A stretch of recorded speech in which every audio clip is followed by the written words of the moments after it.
Introduce yourselves. Oh man, I am her husband. He's my husband. Clearly knows that I'm uncomfortable being in front of the camera. I'm sure those of you who follow us, I'm sure you noticed that Alan makes all the videos, and I like to be in the background for good reason. So, but it's okay. He's 11 years later. He still wants to force me to do things to get me out of my comfort zone. Wow, 11. Because you guys just celebrated your anniversary, right? Yeah, last Friday. So 11 years. What have you guys learned, I guess, over the last 11 years? I've learned that Alan is going to keep pushing me out of my comfort zone, and he doesn't really care if I, want to do it or not. But he's going to make me keep doing that, and I'll take that as a great sign that our relationship continues to grow. So that's awesome. Over the last 11 years, I have learned that love evolves. That there are a lot of different phases of love. Like when you first get married, it's like attraction, like you're really attracted to the person. And then when you get into life and you see them every day, right? It's not that they're not attracted to you. It's just the other things about them become. Watch that. The other things about them become far more important, like how they raise your kids, how are they around your family, how are they when it comes to handling the home and the house, and how are they just with other relationships. So. I think over the past 11 years, I learned to love her just more dynamically and fall in love with her more dynamically. And it's been awesome because I feel like every year it's getting more and more dynamic. I guess it's a good question because you guys, obviously, it's real estate. You guys are in love, obviously. Can you talk about the first sort of real estate transaction you guys had, as a couple? That's funny. Well, the first one that I had as a couple, Alan came to me and said, "Crystal, you're going to buy this house." We weren't married. Hold on. He just came to you and said, "You're going to buy like what, randomly?" Yeah, random, yeah. I don't even think we even talked about the fact that I was going to be investing in properties. It was more like, "Hey, this is a great deal. So I need you to write this contract and just sign it because I'm writing the contract. We're going to put this offer in." And mind you, we weren't married. So I'm like, am I really about to sign on a dotted line on a contract that only had my name on it, right? So he wasn't a part of this, but he swore it was a great deal. So I realized that, man, I guess I am going to marry this man because I'm trusting him with my financial well-being. I had no idea. It was a scam. I don't know what it was, but I definitely trusted him to know that it was going to be a great opportunity for us. And here it is 11 years later, 12 years later, because we bought that house, probably 14 years later, because we weren't married yet.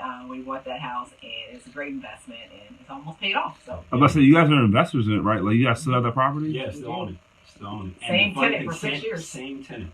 No, longer than that. Oh, yeah, it's only 6 years. She's been there 8 years. Yeah. In fact, she may be our original tenant. I don't remember. Yeah, I think she is our original I don't tenant. remember. Wow.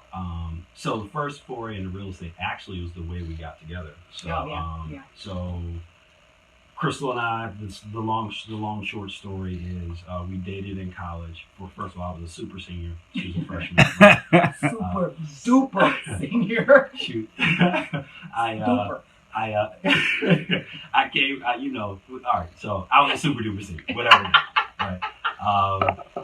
And I was still promoting parties, and I came back and handed a flyer to this pretty girl that was on the bench. And I said, "Hey, you want to come to this party?" And she did, and we danced the night away. He's so funny. And we dated for about a year in college. 3 months. It felt like a year to me. But then we kind of separated, parted ways, had life and all that good stuff, which is actually sometimes space is a really good thing for relationships. So we stayed friends, right? We stayed cool, checked in on each other. And one day her roommate, Elena, shout out to Elena, was looking to buy a condo. And evidently was having not such a good experience with another agent and was voicing it to her roommate. And her roommate said, "Hey, why don't you call Alan?" And I'm sure Elena was like, "Yo, ex-boyfriend?" He's cool, he knows his stuff. Right. So Elena eventually bought that condo. Wow, so Crystal refers someone. Referrals. Yeah. We all love referrals. We love referrals, right? Yeah. And the funny thing is, full circle, Crystal came to the first showing that I showed Elena. Right. Wow. So it was just I just knew that you know when you know, right? You know when you know, and you never want to fracture relationships to the point where you can't build them back. And I think sometimes people break up with people and they just leave all this shrapnel and they leave all this ill will, when sometimes you just need space just to kind of grow up and figure some things out. It was the right person, it just wasn't the right time. Yeah. And God's timing was really good. I think kind of one thing that obviously with that whole transition between obviously you guys being boyfriend and girlfriend to getting the house and then like being married, having kids, and then Crystal kind of getting into the business, right? Getting into real estate, like, and obviously being here for a while. Can you kind of talk about like what you saw with the opportunity with AJ Team and where you see it now and where it's going? Yeah, definitely. So, funny thing is that Alan and I talked about it, from the time we got married, that eventually we would want to be in business together. But I was hesitant, to be honest with you. I had my mind made up on this like government career track. I was going to be this super executive and, running a multi, $1 million business. And I was very much engaged in that aspect. Life being what it is and God having his own plans, I was with that company for over 11 years and things changed and we lost a major contract. And during that period of time, we had discussed me transitioning into real estate. Clearly, I had been involved in real estate. Alan and I both were investors, so we were buying properties, we were flipping properties, we were holding properties. I had maybe an arm's length distance from his business. I didn't want to ruffle any feathers prior to me getting into business. And but at any rate, once that happened with my government position, I decided to transition to real estate. And when I first got into the business, I really wanted to kind of get an idea of exactly what the real estate business really was. Like, I didn't really have an idea. Like, I only thought about it from an HGTV perspective, probably like how most of you think about it. And so I didn't understand the true business of real estate. So I was just happy that Alan gave me the opportunity really to kind of just come in and analyze, right? So I just analyzed the business and try to get an idea. That's what I did at my old job. Came in and looked at it, and I just saw that, number one, Alan was such a skilled at what he did. Like, he was skilled at it. He was passionate. He really had a desire to help people. And I took a look at that and I realized that there was an opportunity for me to bring my skill set that was mostly business natured, all about, developing people, developing processes, and making things more productive. And that we could really marry those two things together and be quite effective. So once I got in, it was tough in the beginning because, Alan was the boss. He was a big man on campus, right? He was, we had to learn how to share that hat at times because there were some transitions that needed to be made. I'm sure they were very uncomfortable transitions. They like to call me the hatchet woman. Yeah, that's true. It's not true. It's not true. On that note, I kind of do want to talk about that for a moment. Like, like there was obviously now not only were there changes in the business as the business was moving, but obviously you getting in the business. You guys are obviously married. You're working together. Like Alan, you had kids. Had to give up some. Like, how did that? Like, even for you, Alan, like, because you've always been the man. Yeah. Now your wife's here. She's still your wife, but she's kind of like the man over you. Like, how does that? A little bit too far. Okay, like how did that? Like, tell me, Alan. Like, I think oftentimes people are looking to get to the next level, and they need to look at themselves and figure out if they're the person that can get themselves to the next level. And there was a lot of self-reflection. I think the first thing that we did was we really needed to find a coach that could coach both of us, that was neutral, that could really look at where we were and tell us what we needed to do. So it was for Crystal to come to me and say, "Hey, Alan, this is what we need to do. You need to blow this thing up." Because if you really think about it, people who followed the AJ team, we essentially the only person who survived the AJ team from the beginning to now is Dawn and me. Right? But it was essential for our growth for us to go through these evolutions, and for Crystal to come directly to me and say, "Hey, Alan, I want to blow this up. I want to do this." I wasn't going to be able to receive it the way it probably needed to be received. But when you have a coach, someone from the outside saying, "Look, this is what I see. This is probably what you need to do," it gives you an opportunity to reflect in a different way. And then I realized, I could only grow the business so much. If I truly believed in my wife and I believed she was smart as she was and as talented as she was, then why wouldn't it work in our team? And why would I let my pride? Why would I let some things that were that I had built up in me keep me from being where I think everyone needs to go? Because think about it, Sam. Know her, know you. right? No her, no Javon, no her, no Rhiannon, no her, that whole, none of our, no Jonetta, like a lot, I could take this far, but when you add people that are talented, that you love, that you know are in it for the greater good, then you start to open up a world to relationships and to people and into places and spaces that you would never go on your own. I think a lot of people want to continue this. I'm going to probably end it with like 2 questions. And if you guys want to share something afterwards, that's fine. Also, if you guys want to ask me questions to them about businesses, being in a relationship, if you think about going in a relationship, in business with your spouse, if you have a question, it's a good time to ask. I guess for you guys, like, how do you, I guess, week in and week out balance that, right? Because I'm sure certain days are better than others.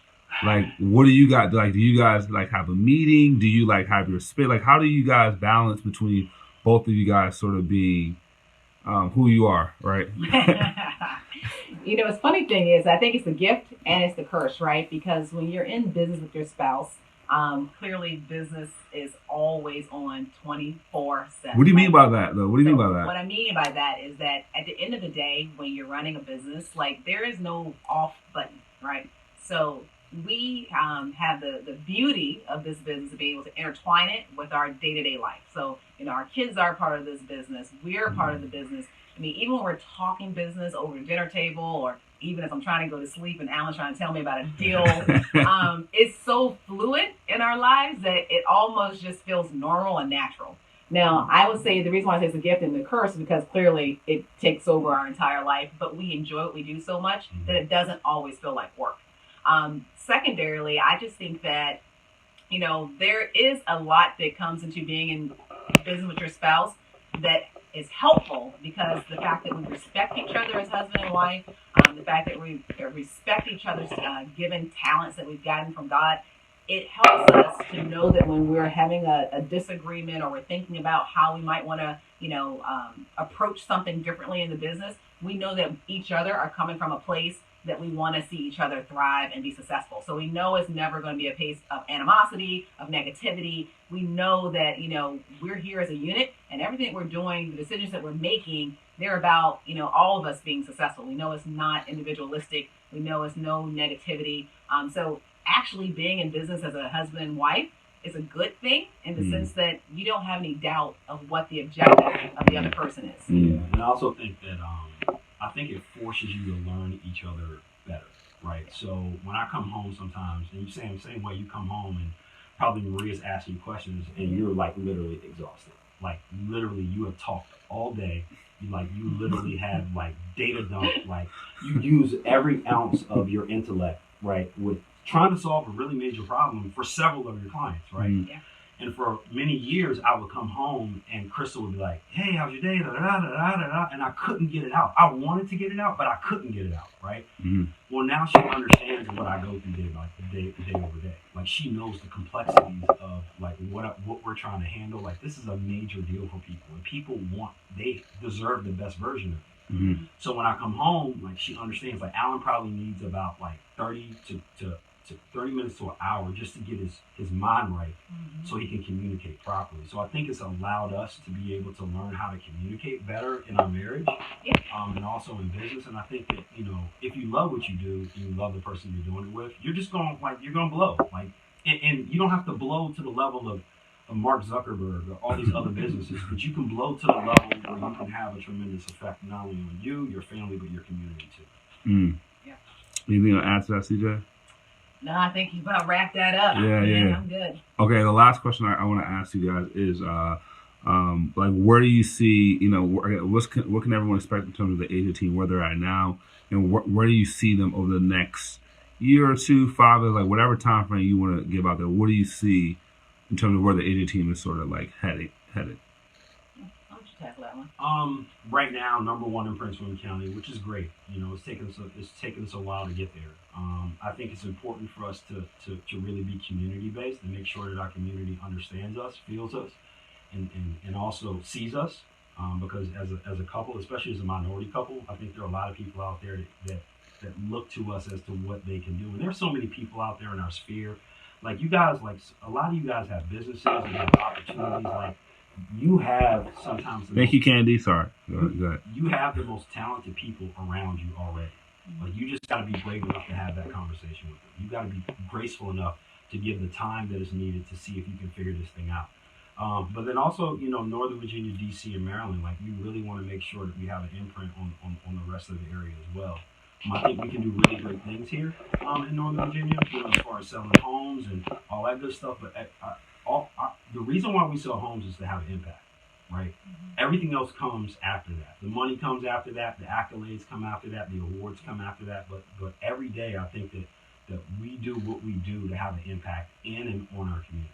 And, the more homes we sell, the more impact we can have. Like, I feel like we're very responsible with the blessings that God's given us.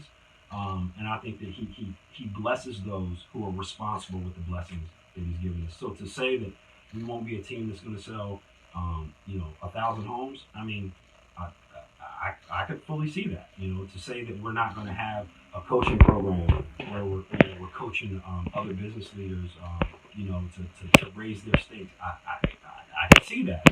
To say that that you are gonna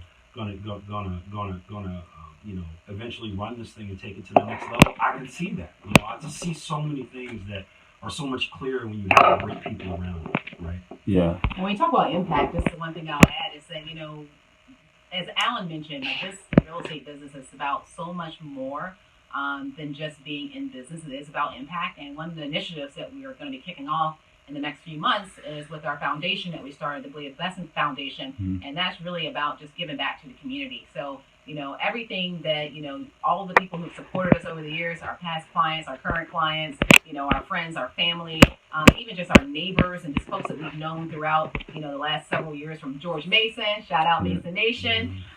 We appreciate that because you give us an opportunity to really be a blessing to other people. And that's what our foundation is all about. So I put that out there as a plug because I want you guys to look out for that a little bit more. And you can certainly help us make an impact by just calling us, giving us an opportunity, and just giving us referrals so we can help really move things forward as we really want to be able to kind of be a success factor in the community. Yeah, I think any business that you use, like, are they socially responsible with your business? Like, it's one thing for them to be really good, and I don't think no one calls us and thinks that we're not going to be able to get the job done at a high level. Mm-hmm. But I think there's even a higher level. Like, are you socially responsible with the blessing that's been given to you? Like, what are you doing with this revenue, in this community to have a positive effect? So every business, ask that question. Like, what are you doing? Like what are you doing? Like, every day, every week, are you taking the resources and taking the blessings and me giving you your business, right? Giving you my business and going and blessing other people, because, I think that there are a lot of things that as a small business that we can do that big businesses can't do. Right? There are many things that community businesses can do that big businesses and politicians and bureaucracies and organizations can't do. We have feet on the ground. We are literally on the ground every day, in and out of people's houses, in and out of neighborhoods. We can have an impact, and I just think that's what really the AJ team is all about. Cool. We really appreciate you guys taking the time to share your love, your marriage, your business. Any last sort of feedback maybe you want to give to, I don't know, because maybe mothers that want to get into business, couples, any sort of feedback that you can kind of throw out there as sort of helpful advice, I guess. Yeah. Man, Sam, that's deep. I know. I got one. I'm sorry. I got one. Get a coach. Yeah, I mean, that's a great one. What I would say is that, from a perspective of being a wife, being a mother, and being a business owner, the biggest thing is just make sure you find a tribe. You need a level of support where you can be able to still move in the ways that you need to be able to be effective as a business owner. But you also need to make sure you have a huge network of supports where you can still be effective at home, effective with your kids, that you're always present. So, Alan mentioned coaching. Coaching does matter. It has such a huge influence on how you can do things better. And then the other piece is just making sure that as you are connecting the dots of your business, don't leave out the pieces with your family at home. You got to make sure you stick to what matters and what's the most important when you look back on life.